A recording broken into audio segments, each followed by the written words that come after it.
In this beautiful world, there are places so mystical, so magical, that everything ordinary is transcended and most people are reminded of everything that may be possible. Inspired by the potential of great improbabilities, there are visionaries who may, by way of an extraordinary legacy, set a purposeful, potential course for generations. It is the way many of the great parks and nature preserves have come into being.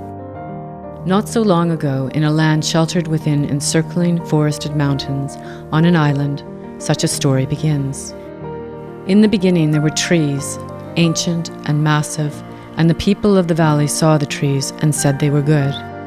Then came people from across the sea who cut down the trees on the mountains, saw the profits they made, and said it was good.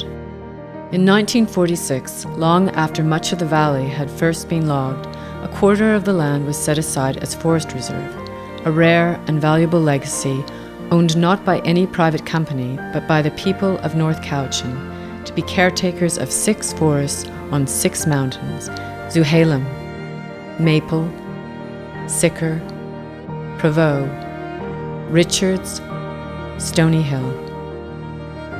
The land never to be sold, always to be managed by the people for the good of the people, now and forever. After its creation, with the passage of time, the amnesia of forgetfulness or ignorance set in, and the memory of the legacy of the community forests was forgotten. As the forests began to grow back, logging began again on the backsides of the mountains, and warning signs appeared posted on trees and metal gates. Private forestry lands, private logging roads, private, not public. How the signs appeared, no one could say, no one asked. But the people of the valley read the signs, saw trucks descending from out of the mountains piled high with logs, and so did not enter. They did not ask who the trees had belonged to, and why the mountains were being logged. They did not look around the forest on the valley side of the mountains and ask to whom the trees belonged and what may be their fate. On the valley and ocean sides of the mountains, 60 years after the last logging of the old-growth forests, the new forests were beginning to take form. Within the forests, trails and parks grew.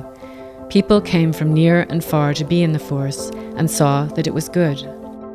Then one day, on a peninsula in an area sacred to locals, kept secret, marked on no maps, suddenly, as if by way of visitation in the night, there appeared flags, fluorescent, orange, inscribing in letters of black the imminent fate of the forest.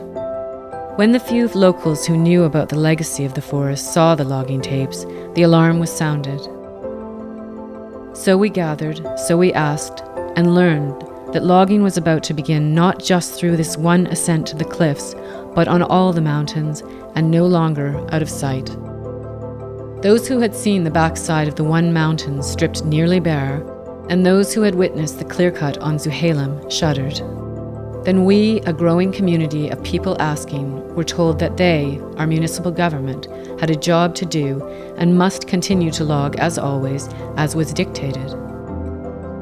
But we, the citizens coming together, realizing the greater value of the forest, understood that there is no they, no other corporation, logging our forests, but only we who are our own local self-governing body. If the world is changing and our understanding of the ecology, economy, and human needs changing with it, and yet our rules and bylaws growing outdated, then we must come together to change what can and must be changed. The people of this valley have inherited a great and rare legacy. The time has come for us to remember what is our duty to protect, our right to understand, and our responsibility to decide over, not just for ourselves, but for our children and all who follow. Like a forest that requires all parts of the whole, not just the highest and strongest, but every aspect integrated in a continual exchange of give and take, so too with the community. In the face of what we value and where we are headed, connected with the fate of the 6 forests, there must be an intelligent, open exchange of information, of consultation with all citizens, and with faith in the wisdom of the majority from whom collective visions may be born. What is needed is trust that given time to pause, to reflect, to feel the way of the greatest possibilities, the people will ask the right questions and make the right decisions. With the gifts of this earth, we are not given rules and roadmaps to follow, but the heart that we may feel. When the heart is open, the way is clear. Above all, as below, we must become as the trees beneath the surface rooted, within the silence joined. Nowhere is it written that we may not learn from our mistakes.